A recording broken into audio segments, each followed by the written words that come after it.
दधीची की हड्डियां वज्र की क्यों थी? क्या कारण था? दो कथाएं आती हैं। शिव महापुराण में पहली कथा आती है, दधीची की हड्डियां वज्र की क्यों? एक राजा था जिसका नाम छू था। बालक दधीची छोटे थे। आज राजा दधीची, बालक दधीची राजा छू के दरबार में पहुंचे।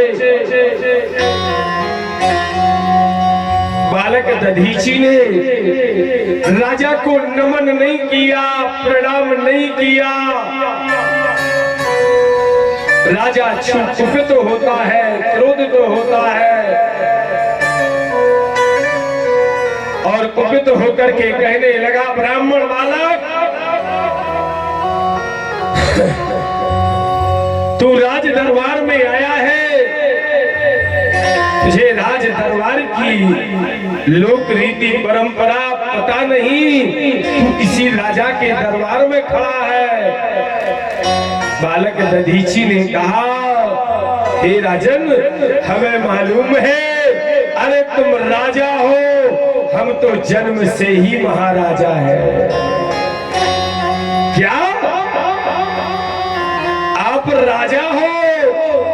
हमारा तो जन्म ही महाराजा कुल में हुआ है। यह शब्द सुने नृपराज ने, क्रोधित हो उठ जा, असबाल के दधीच पे कीना घोर प्रहार। महाराज सुखदेव जी कहते परीक्षित, उसी समय दधीची के ऊपर घनघोर प्रहार कर दिया। बालक दधीची आयु 5 वर्ष की थी। राजा छू के दरबार में अचेत होकर गिर गए। राजा छू ने उस ब्राह्मण बालक को फेंकवा दिया। तब उसी समय दैत्य गुरु कुल भूषण प्यारे, देखे बेफिर बालक।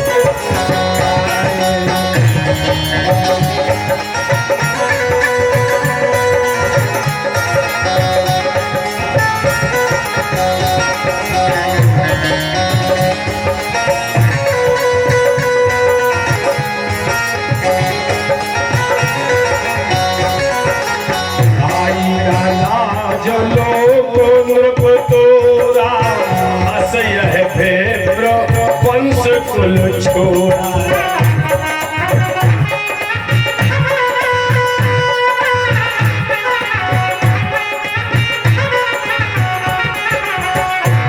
संजीवनी मंत्र जगाए, बालक उठो दधीच।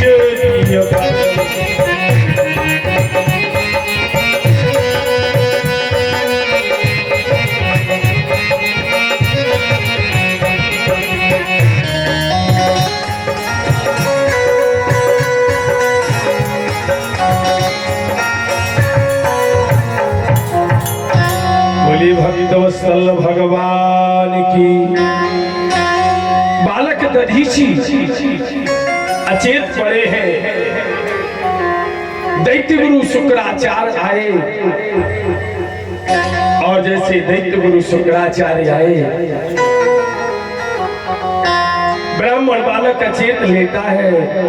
मृत संजीवनी मंत्र से दैत्य गुरु शुक्राचार्य ने बालक दधीची को जीवित किया।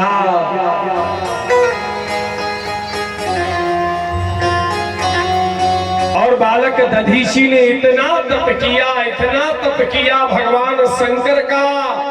जब शंकर प्रसन्न हुए, शंकर ने कहा, दधीची वरदान मांगो। दधीची ने वरदान मांगा, हे प्रभु, मेरी भक्ति से प्रसन्न हो तो मेरे शरीर की हड्डियों को वज्र का बना दो। मेरे स्पर्श से ही राजा छू का अंत हो। भगवान शंकर के आशीर्वाद से, पहली कथा, भगवान शंकर के आशीर्वाद से दधीची की हड्डियां वज्र की हुई। दूसरी कथा, एक बार देवासुर संग्राम होता है और उस देवासुर संग्राम में देवता परास्त होते हैं। देवताओं ने अपने शस्त्र लेकर के दधीची महाराज के आश्रम में रख दिए। दधीची ने विचार किया, अरे भैया ये अस्त्र शस्त्र कब लो, हम तके रहे, कोई आएगा छोड़ा ले जाएगा। जितने शस्त्र रहे देवों के घोर घोर पीजा, यही कारण से वज्र की दधीची हड्डी भई आज। दो कथाएं हैं, दो से तीसरी कथा नहीं है।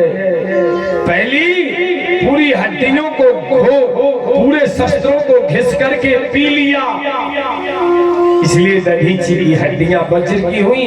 दूसरे, शंकर भगवान के आशीर्वाद से। सो आज इंद्र आए और बोल रहे कि दे दो मुनि हर रात, हमें तो हाल ये चाहिए। दधीची घर लगे मोरे ऊपर मांस जमो, चमड़ा जमो, जो कांचा लो जे रे बच्चा।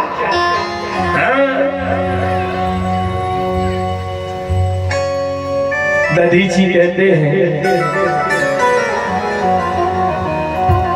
जोलो जीवन जोलो काया, हड्डी और तन सा, और जिदना ईतन खो हम त्यागे, कछु नावे का। पांच तत्व की देहिया,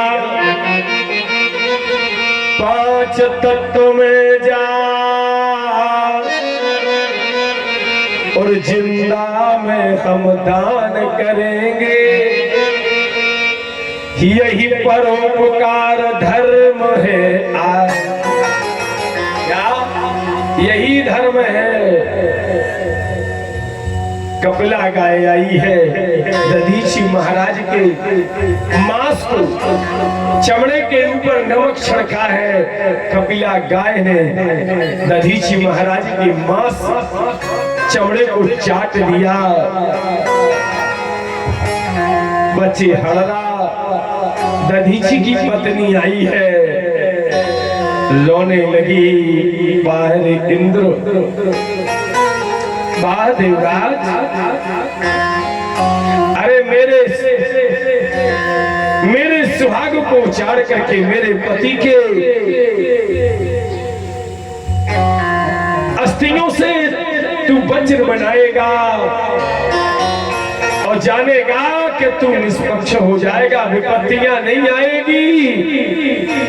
मैं दधीची पत्नी तुझे श्राप देती हो, विपदो नैव मे विपदा। इंद्र, तेरा जीवन विपदों से ग्रसित रहेगा। बगल में कामधेनु खड़ी थी, कामधेनु गाय। दधीची पत्नी कहने लगी, बाहरी कामधेनु, तुझे गौ माता कहते हैं। अरे तुझमें 33 करोड़ के कोटि के देवता वास करते हैं। मैं नहीं जानती थी कि तू एक पतिव्रता स्त्री के पति के मांस को चाटे। एक पतिव्रता स्त्री के चमड़े को स्पर्श करेगी और मुझे बेसहारा बनाएगी। हे कामधेनु, अरे तूने मेरे पति के मांस को तो चाट लिया, जा अब मैं तुझे श्राप देती हूँ, अच्छी हरी हरी घास छोड़ करके तू गांव के घूरे चाटती फिरेगी। जा सुंदर सुंदर घास सुंदर भोजन का परित्याग करेगी, तुझे वो नहीं भाएगा। तू गांव के बाहर घूमती घूरे को चाटती फिरेगी, मेरा श्राप है।